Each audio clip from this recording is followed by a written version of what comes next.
কিরে ছোট ভাই, তুই এত তাড়াহুড়ো করে কই যাস? ভাই মা অসুস্থ, হসপিটালে ভর্তি আছে। এ নেগেটিভ রক্ত লাগবো, না হয় বাঁচানো যাবে না। কি বলস ভাই? আপনার নাই এ নেগেটিভ রক্ত? চলেন আমরা রক্তটা দিয়াই তারপর গরু কিনতে যাই। ধুর বেটা, এখনো দাম হইলে আমি গরু কিনতে, আর তুই কাছে আমার রক্ত দেওয়ার জন্য। যে রোদ উঠছে এই রোদের মধ্যে আমি রক্ত দেই, আমি তো টাসি খেয়ে এমনি বেড়ে যাবো।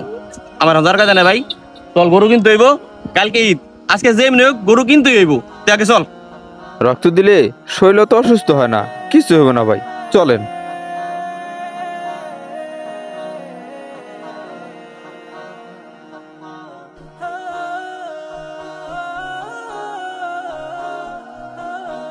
ডাক্তার সাহেব, আমার মার কি অবস্থা এখন? ও আপনার মায়? ভাই আপনার মার তো অবস্থা বেশি ভালো না, এমার্জেন্সি অপারেশন করাইতে হইব। 50,000 টাকা লাগবো।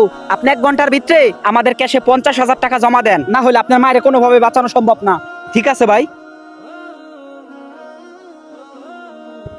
কি মাত্র রক্ত দিয়ে আসলাম, এখন কিন্তু টাকা আমার দিতে কস?